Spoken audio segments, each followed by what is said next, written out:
네, 내가 주께 영원히 감사하리이다 제목입니다.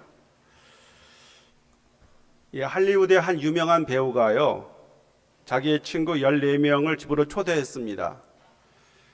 식사를 하며 즐거운 시간을 보내던 중에 갑자기 이 배우가 어디선가 14개의 가방을 들고 나와서 친구들에게 하나씩 나눠주었습니다. 자, 가방에는 현금이 들어있었어요.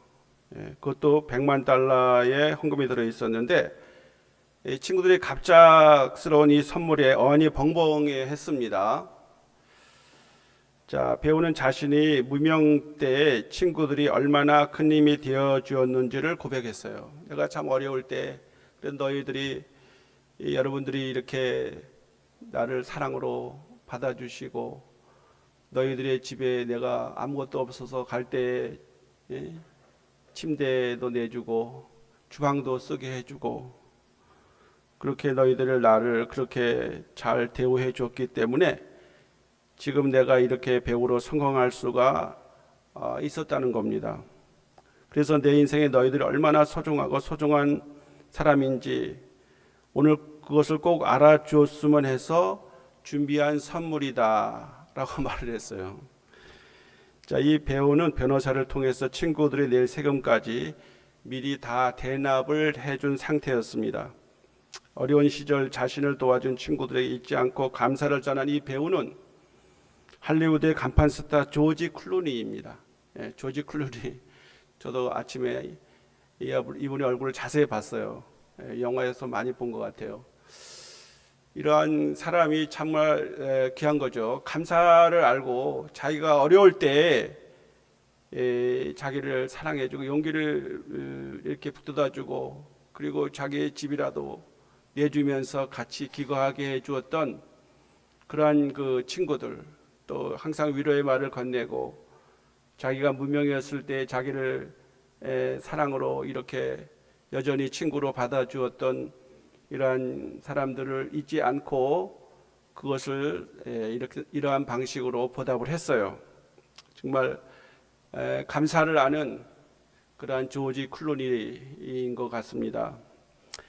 간디는요, 사람은 감사할 수 있는 만큼 행복할 수 있다라는 말을 했어요. 감사한 만큼 행복할 수 있다는 거죠. 감사가 없으면은 행복할 수 없다라는 말과 같은 것입니다. 자, 우리 주님은 우리에게 주신 그 은혜 하나하나에 감사할 수 있는 사람만이 주님의 뜻대로 감사하며 살아갈 수 있게 해 주신다는 겁니다. 감사하는 자에게 그 감사가 계속 잘 유지되도록 우리 하나님께서 더 은혜를 주시고 함께 주신다는 사실입니다. 오늘 이 본문의 시편 30편의 말씀은 이 다윗이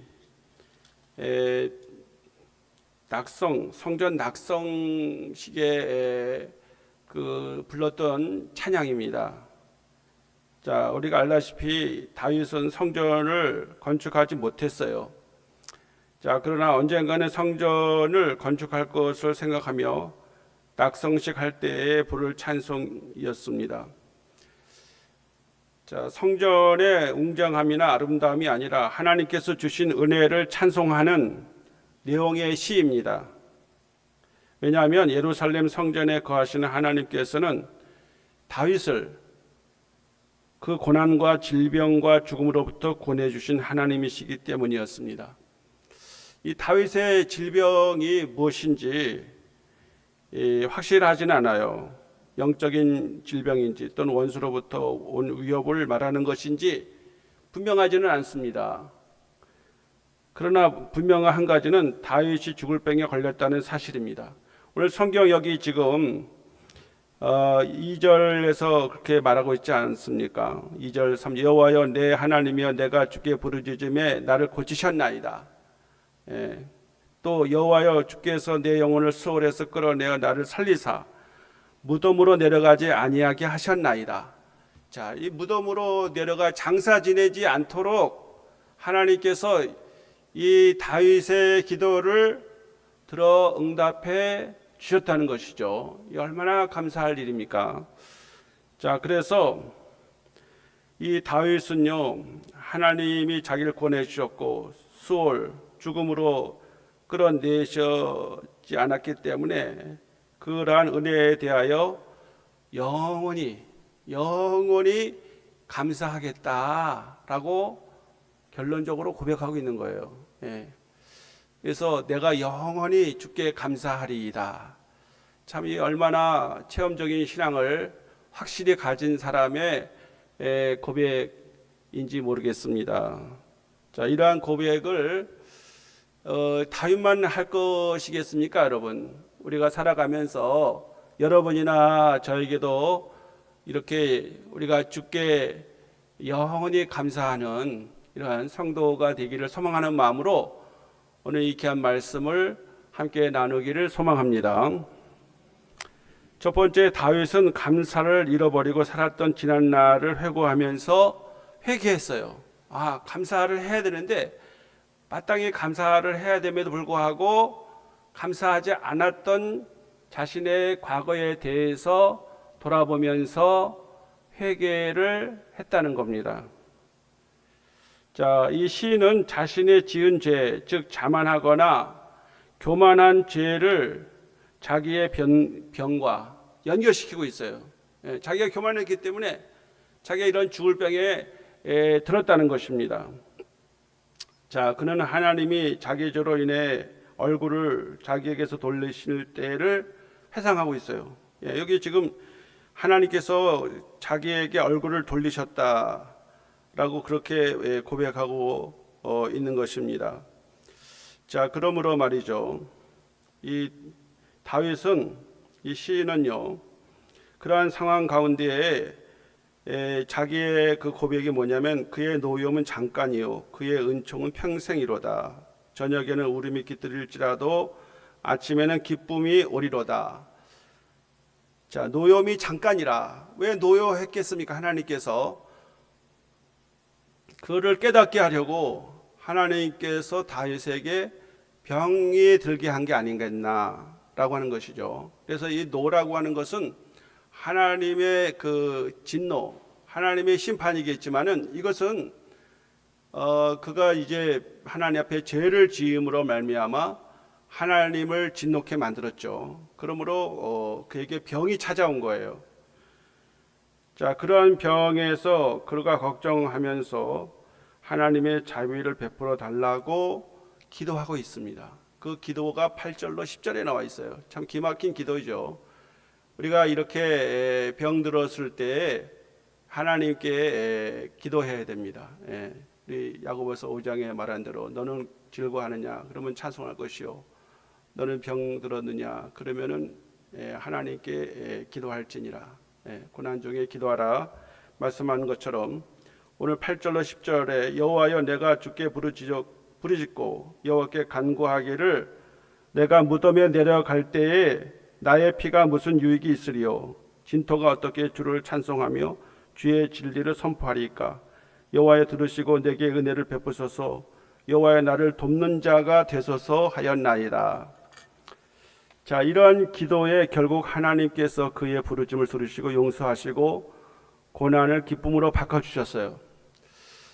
어떤 신학교에 신학 교수가 있습니다. 이 교수는 노래를 잘 못 불러요. 음치예요. 그래서 음치가 탄로날까봐 노래를 안 불러요. 예배 드리면은 그 신학생들과 다 같이 이렇게 예배 찬양을 하지 않습니까?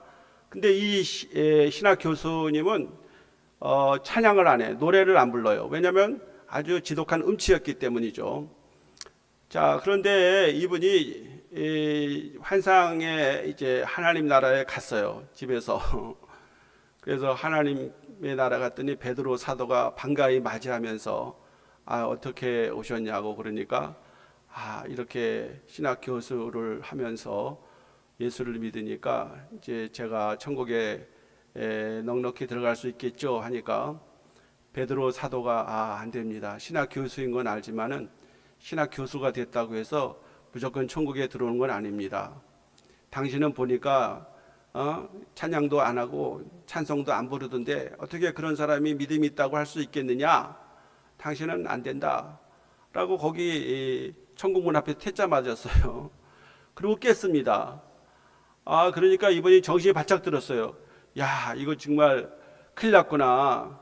내가 뭐 신학 교수한들 무슨 하나님이 그걸 인정해 주는 것도 아니고, 그래서 이분이 그 다음에 다시 예배 때 나가서 막 찬송을 이제는 막 부르는 거예요. 그랬더니 학생들이 이상히 여겼습니다. 저 교수는 뭐 찬송도 안 부르던데 왜 오늘 갑자기 이렇게 와서 찬송을 부르지?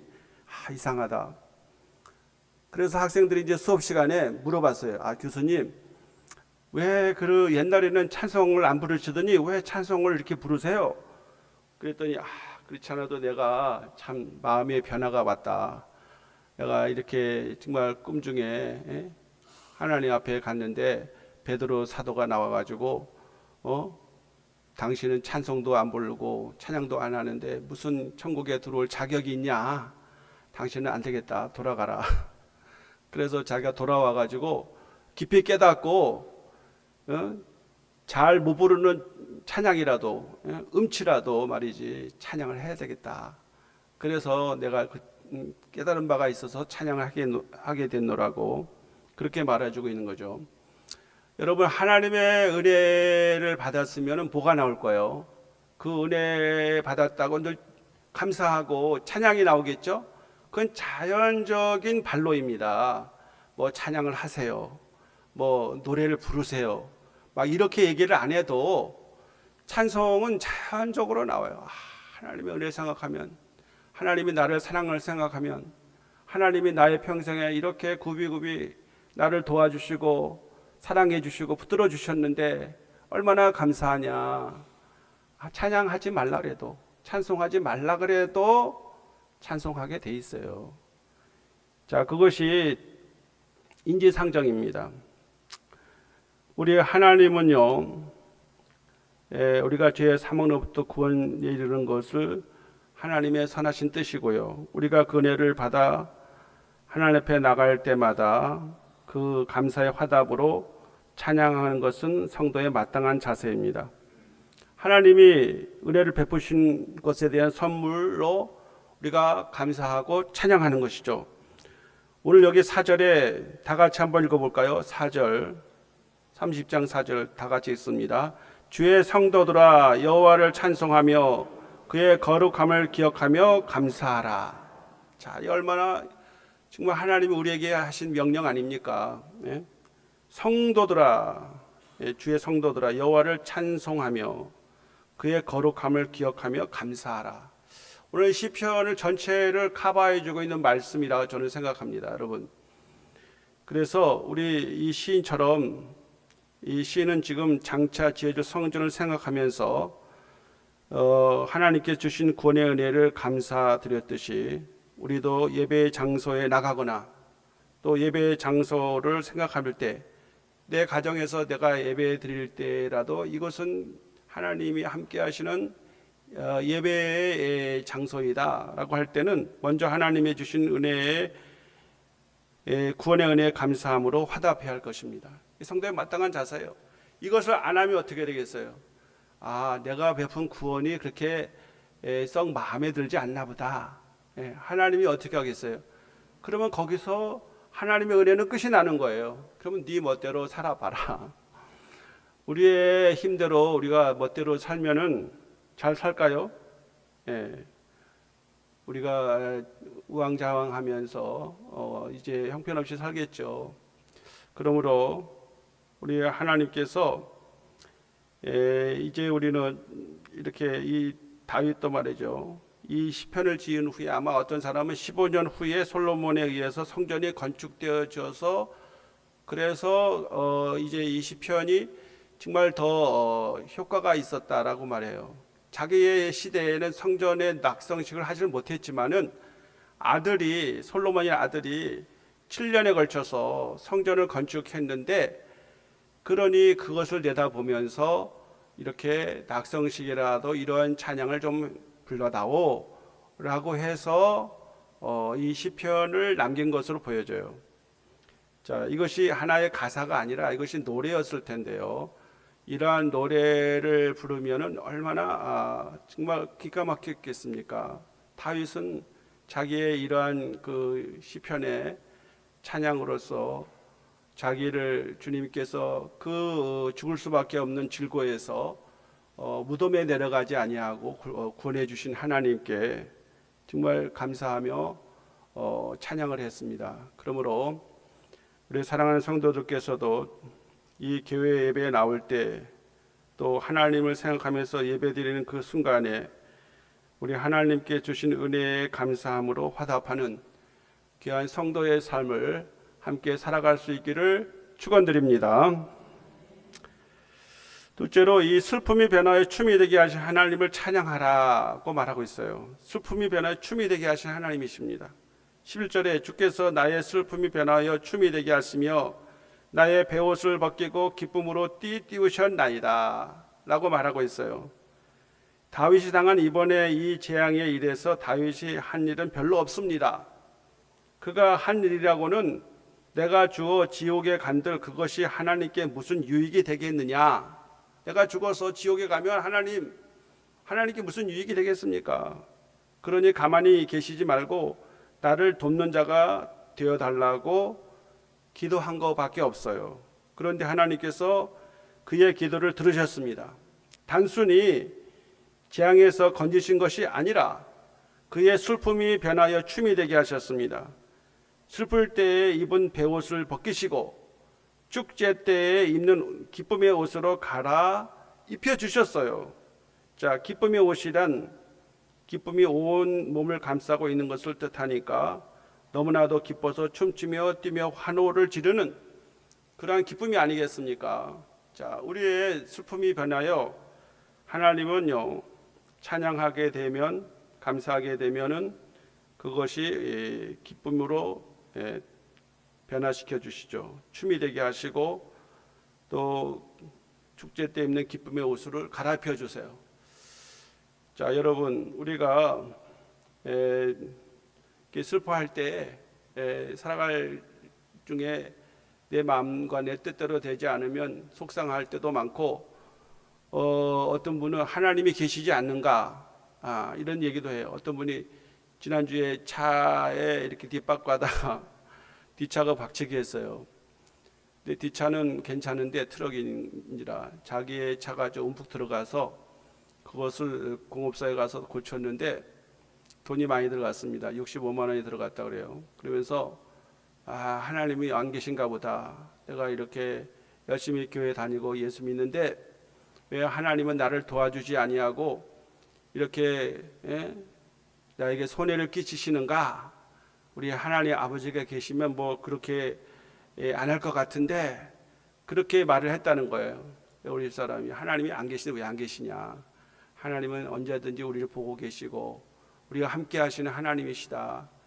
그런 생각하지 마라. 그런 생각은 믿음 없는 태도이고 오히려 그럴 때일수록 더 하나님께 감사하고 하나님을 찬양해야 되지 않겠느냐 그런 얘기를 했어요. 자, 그래서 우리가 이 좋은 것만 좋은 게 아니라요 나쁜 것도 하나님이 보시기에는 합력하여 선이 되게 하십니다.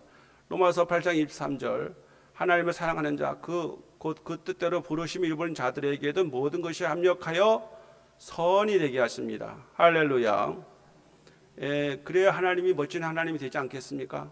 잘 나갈 때만 하나님이 아니라 설령 좀 잘 안 나간다 하더라도 우리에게 문제가 있다 할지라도 그 하나님은 영원히 살아계셔서 우리와 함께 하시는 너무나 우리를 축복하시는 좋으신 하나님이심을 우리 모두가 믿기를 간절히 소망합니다. 자, 그래서 12절에 내가 잠잠하지 아니하여 영원토록 내 하나님을 찬양하고 감사하리이다 이렇게 결론으로 말하고 있는 겁니다.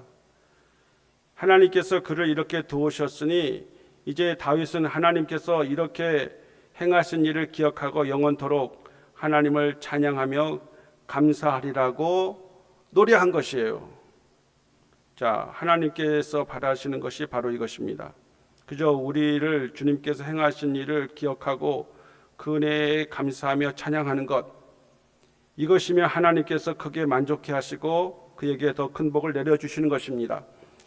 오늘 여기 지금 제가 4절을 여러분 같이 읽었지 않습니까? 주의 성도들아 여호와를 찬송하며 그의 거룩함을 기억하며 감사하라. 여기 기억하며 감사하라 이렇게 돼 있죠. 이건 뭡니까 여러분? 기억을 해야 돼요. 하나님이 우리에게 어떻게 행하셨는지를 기억하는 겁니다. 그리고 그러면 감사가 나오는 것이죠. 싱크하면 탱크가 된다는 거예요. 이스라엘 백성들이 40년 광야의 삶을 살았습니다.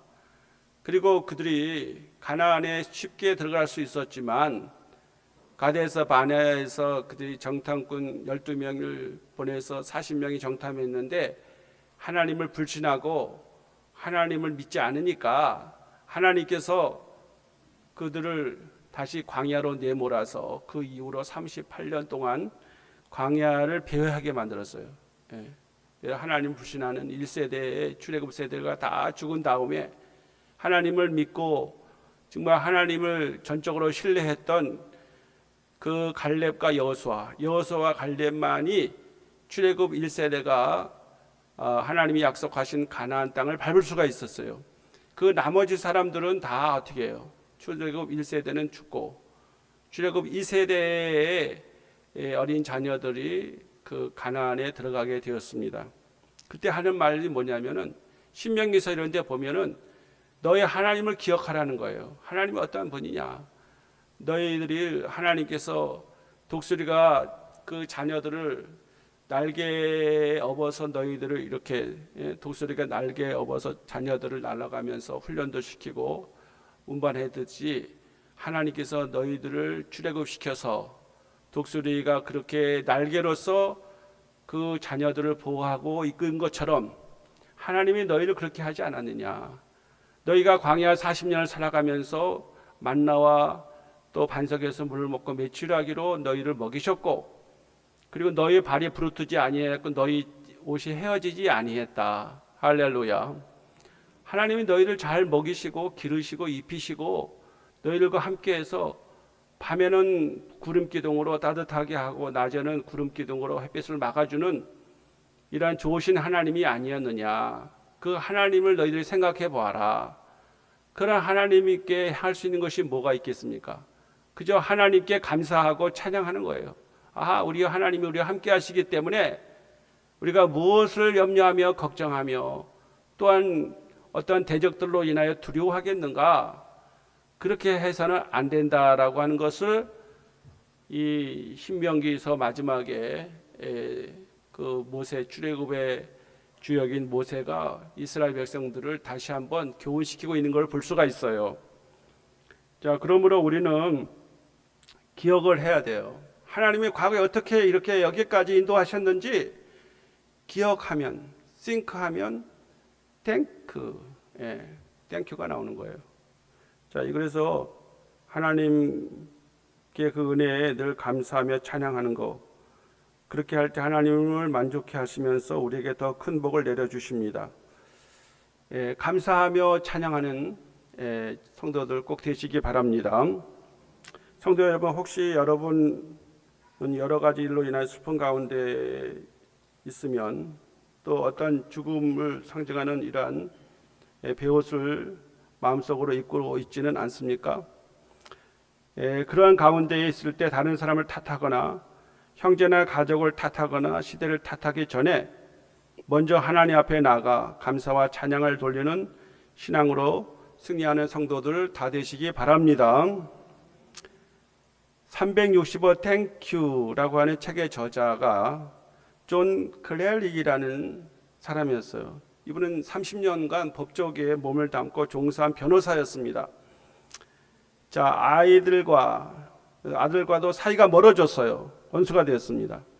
은행 계좌가 텅 비어가지고 막다른 상황에 몰려서 남은 것이라고는 외로움과 우울증밖에 남지 않았습니다. 그러던 어느 날 어린 시절에 그의 할아버지가 그에게 평소에 들려주던 말씀이 문득 떠올랐습니다. 그 할아버지가 가끔 이 말을 했습니다. 그 말이 무엇이냐면은 내가 가지고 있는 것들에 감사하는 법을 배울 때까지 내가 원하는 것을 얻지 못할 것이다. 내가 가지고 있는 것을 감사하는 법을 배울 때에서야 네가 원하는 것을 얻을 수 있다라고 하는 이런 할아버지의 교훈을 생각이 난 거예요. 예, 생각이 되니까 어떻게 해요? 그 다음에 뭐가 나와야 돼요? 예, 감사가 나와야죠. 그 다음에 땡크, 땡큐가 나와야 됩니다. 그래서 이분이 자 매일 감사 편지를 써서 아는 사람들에게 전하자고 결심을 했어요. 그것을 실천했습니다. 자, 결심만 하면 뭐합니까? 그것을 실천에 옮겨야죠. 자, 이 사람이요, 이 존 클릴릭이라는 사람이 삶의 끝이라 느꼈던 그 순간, 그는 감사의 편지 프로젝트를 만들어서 그 인생을 완전히 바꿔놓게 되었습니다. 예, 감사의 편지를 매일 한 장씩, 그 평범한 감사의 편지를 보냈어요. 자기의 가까운 사람들에게, 그 자신의 정직함을 담고 사랑하는 사람들에게 보냈는데, 직장의 동료라든지 가족이라든지 또 가게에서 우연히 만난 가게의 점원이라든지 또 대학의 친구, 오래전에 사귀었던 대학의 친구라든지, 더 나아가서 적대 관계에 있는 사람들에게도 감사한 마음을 담아서 전했어요.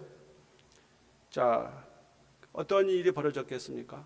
이러한 감사 편지, 평범한 감사 편지를 저 매일 한 장씩 이렇게 그냥 보냈어요. 생각해 보니까 참 감사했다. 아들에게도 나의 아들이 되어줘서 고맙다.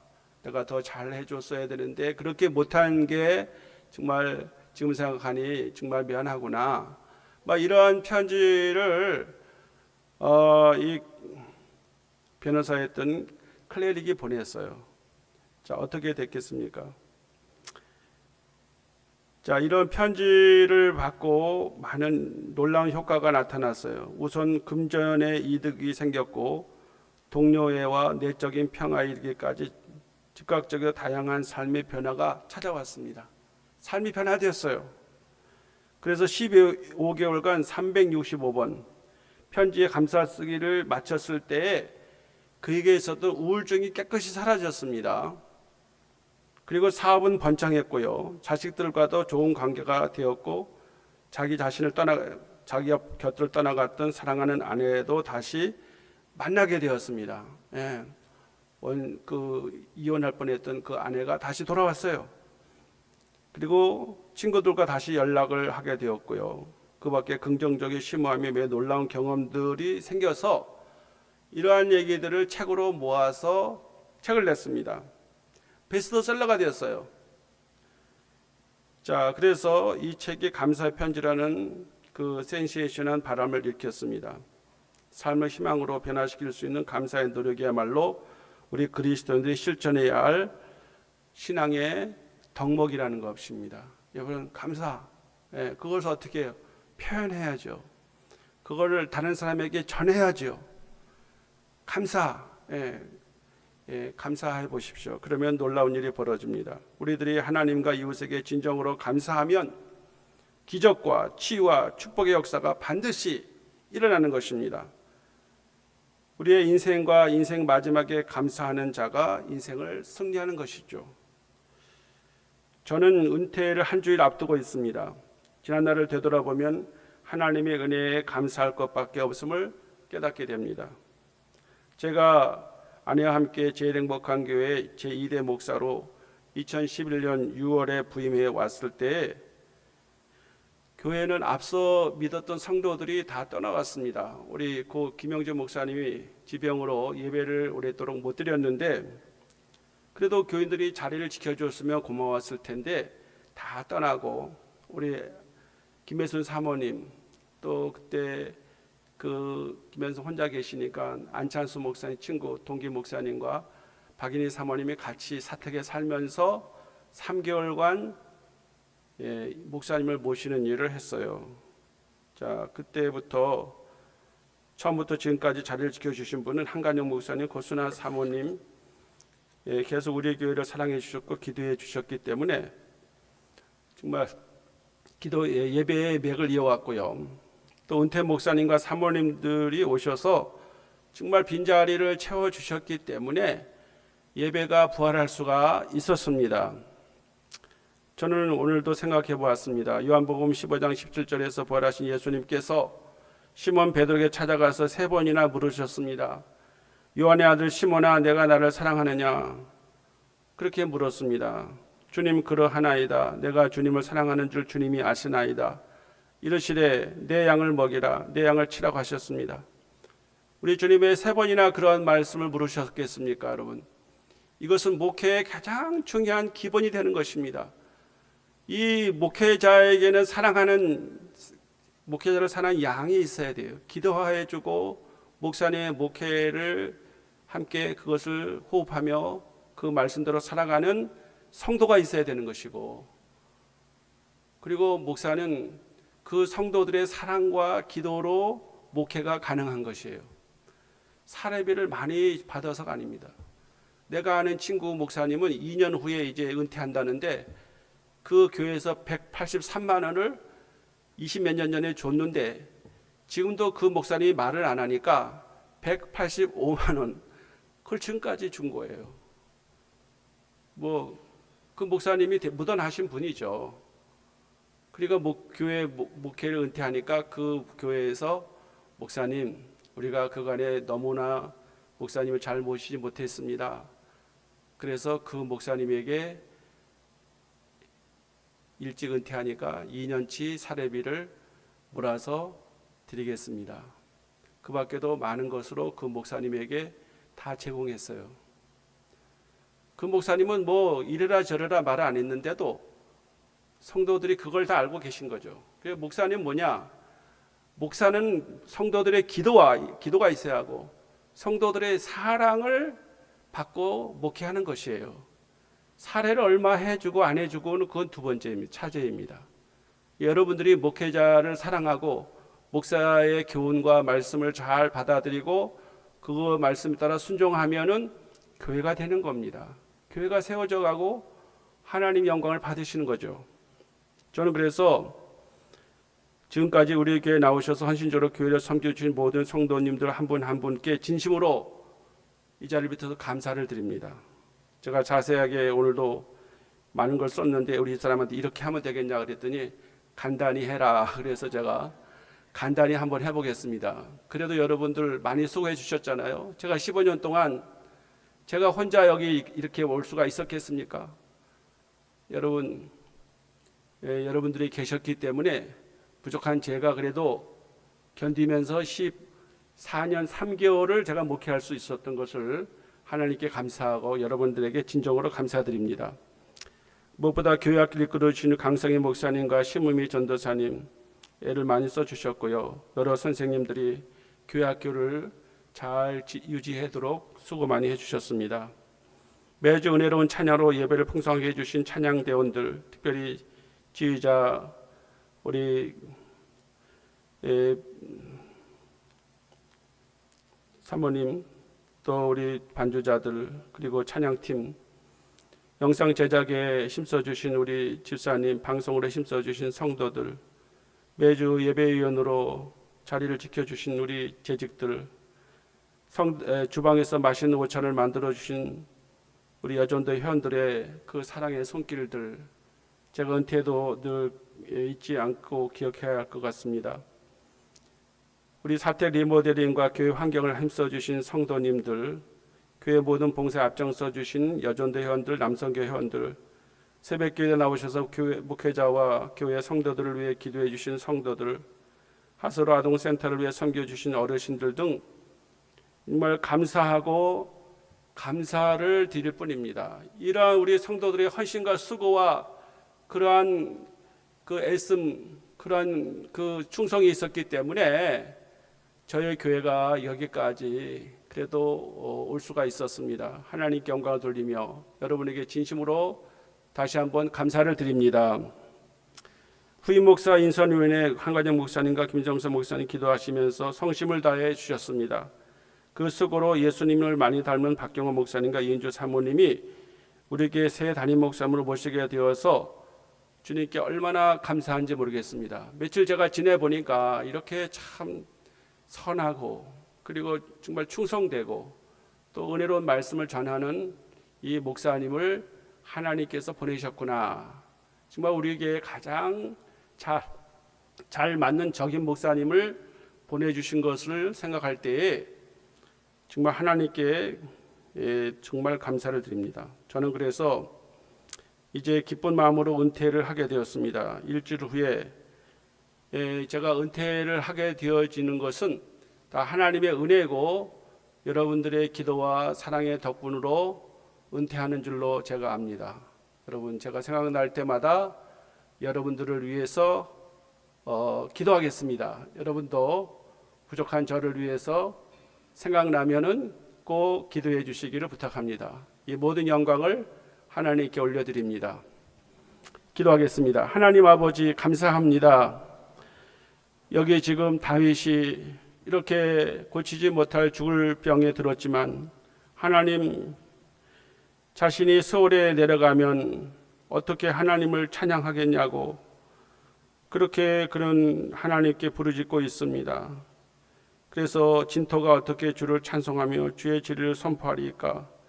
주님께서 들으시고 내게 은혜를 베푸소서, 여호와의 나를 돕는 자가 되소서라고 탄원했을 때 주님이 그의 기도를 들으시고 그를 모든 사망의 음침한 골짜기에서 건져주셨고 그로 하여금 하나님을 찬양하며 영광을 돌리게 했습니다.